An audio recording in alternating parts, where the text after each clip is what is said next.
we got with us. What's your name? What'd you play? My name's Anthony Shu, and I played for the remote regional that happened this week.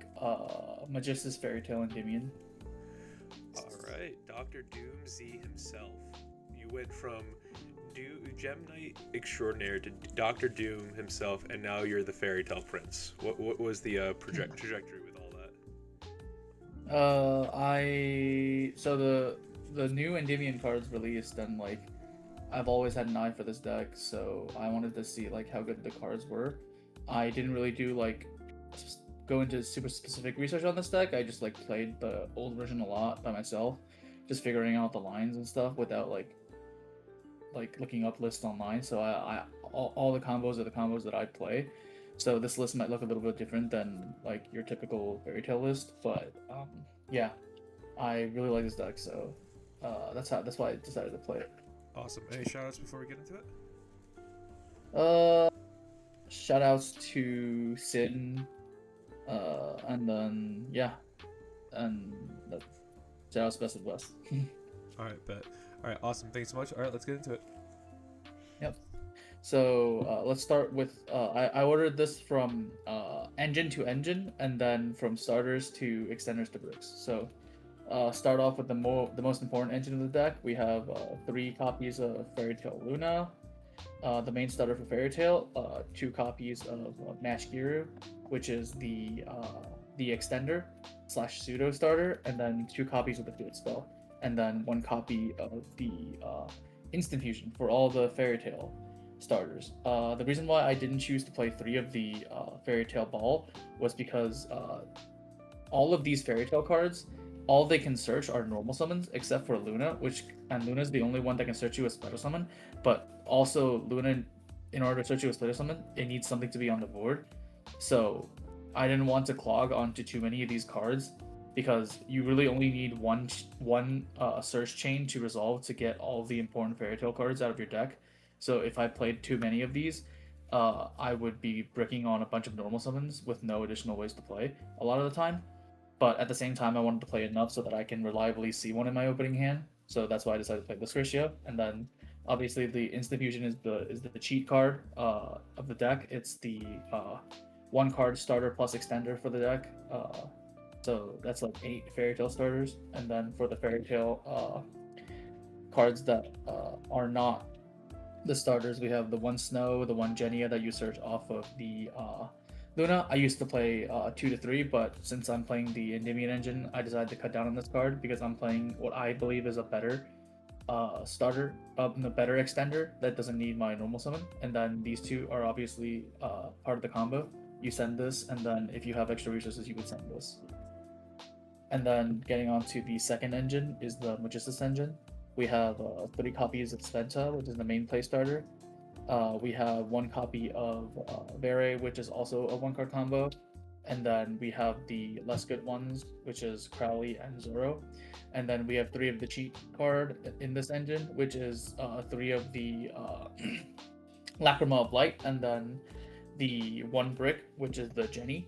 So this engine, I like it a lot. I typically, when I play, if I open both engines, I would start with Fairy Tale, because Fairy Tale is only normal summons, while the Magistus engine can get you into special summons. All of these, assuming your Crowley is not in your hand, are all lines of play after your normal summon has been stopped. Especially this one. If you get hit by low impact hand traps and you chain this to it, you basically plus off of their interaction, which makes it very hard to hand trap this deck a lot of the time. And then this engine can obviously bridge into Fairy Tale. Fairy Tale can obviously bridge into this engine. So overall, it was very strong. Spenta, it's very good. It's a very strong card. It's a card that is a 1 card starter, but usually 1 low impact hand trap does not stop the Spenta, which makes it one of the best cards in the game for that reason. And yeah, this is one of the best sub engines you can play for the deck. Be honest, how many times did you open the Crowley? A little bit more than I like to admit. The card, this card is what makes the engine good, but also this card is what's make the engine bad. Opening this card is just not fun. I know in Draco Tale when we would open it, it was bad, but not the worst thing in the world because we could, Arthalion it back and do something. But this, it feels a little bit worse.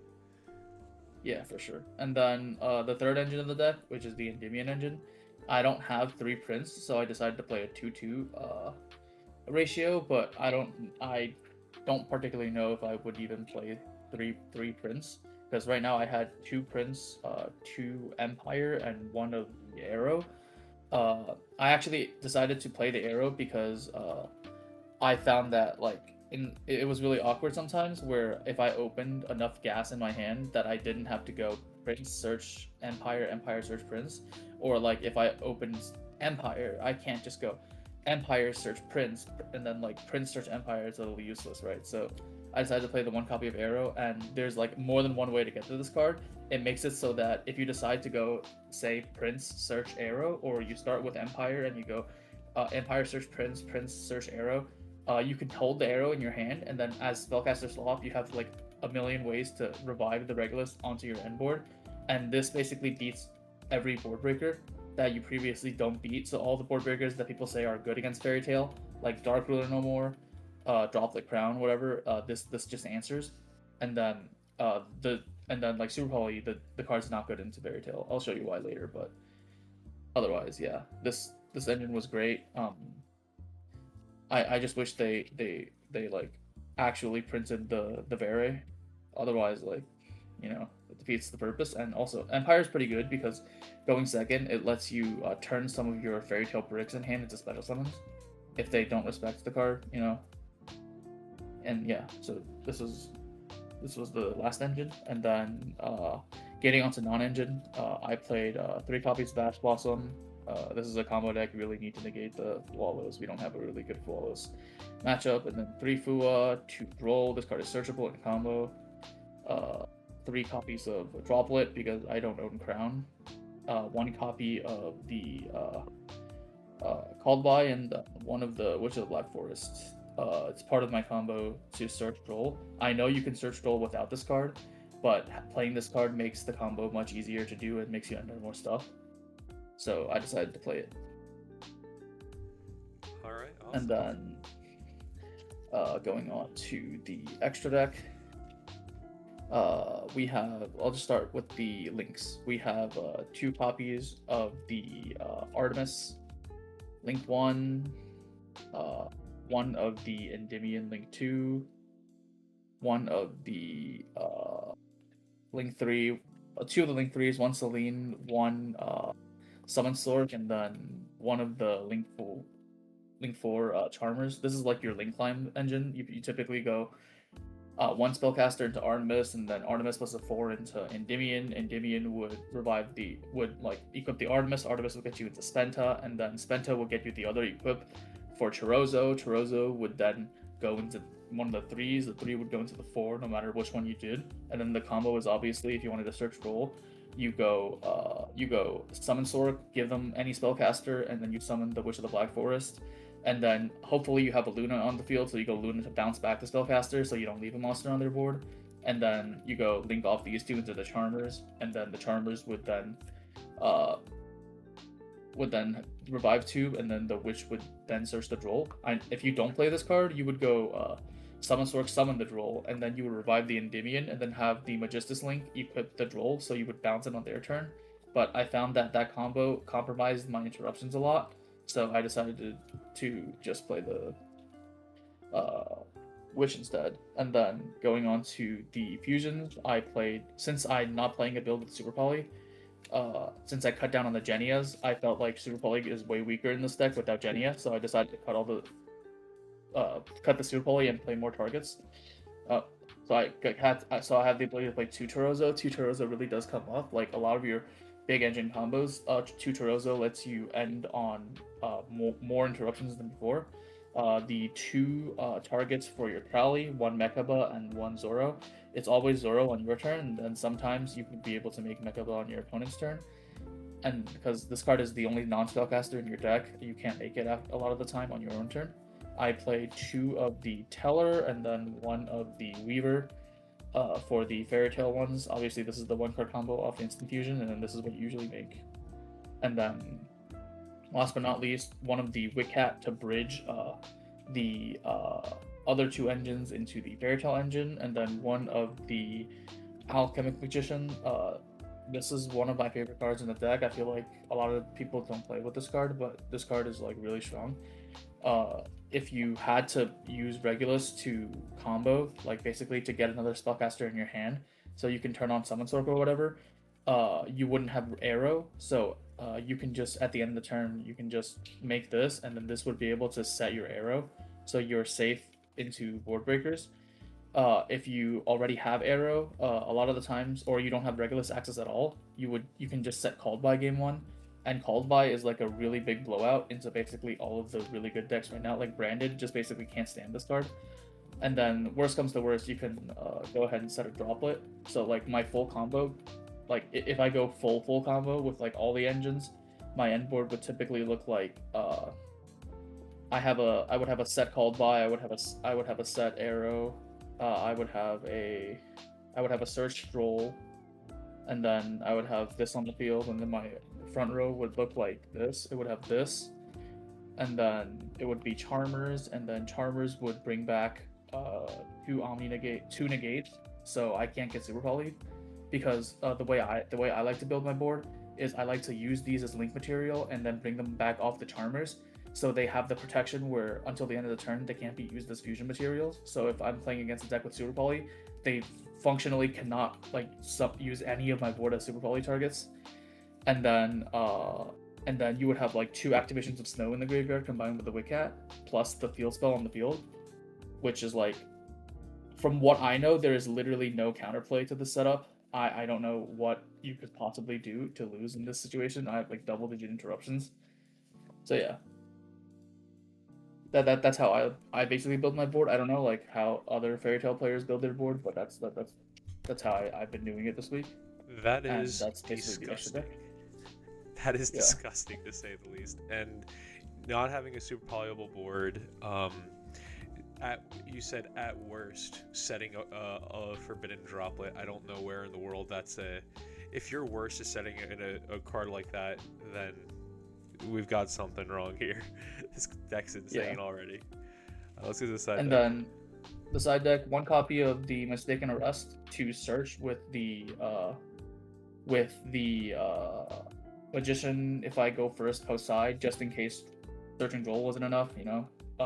Like if you had to call by the Droll, you obviously can't search it. So typically, if I had to do that, I would search Nib off the Witch, and then I would just set this off this, so I also have it. And then sometimes like I would both search Droll and this in case they had some way to play around it to like extra make sure that they can't do anything. And then three Nibs to respect Rogue. And then I felt like all this deck had to do was survive the turn, so this card was like very good going first, because it basically, in the case where I had to do a half board to respect their blowout hand traps, if I had a Nib in my hand and I live till my turn, I always win. So Nib combined with my end board is just like really strong, so that's why I decided to play it. Two Gamma Seal, because we're playing Fairy Tale Luna, and Gamma Seal's very good with Fairy Tale Luna, especially with all those Floodgate decks running around. I played against Aditya and somebody else that was both playing Pure Power Patrons, so I really did enjoy having like these blowout hand traps in my deck post side, so I don't like auto lose. Two Ghost Ogre. This was in theory for like Doomsy, for like Fallen Balbaz, just to shore up like some like weaknesses in the matchup. And then three hardcore going first cards, just in case like my going first end board wasn't good enough. And then four going second cards. I probably would have played more Illusion Gate, but I don't own more Illusion Gate, so yeah. If I owned more Illusion Gate, I probably would like maybe like take out some of these and then play more Illusion Gate, just so like this deck's going second, just to shore up the going second a little more. All right. And then yeah, that's basically the Degeneracy Floodgate Turbo deck. Well, besides the non-owning of any Illusion Gate, any other changes you think you'd make? If I had Crown, I'd for sure play Crown. I think Crown is very good in this deck, because it not only is it like one of the best sets off of this card. If you just set Crown, it's so hard for the opponent to play going second into Crown. but also because this card lets your cards attack directly, you don't really care for the card that you crowned. So yeah, it has really good synergy with this card. I did find sometimes where like the droplet to send the snow interaction came up, but it did. I don't think ultimately it would be better than the crown, so I would do that. All right, awesome.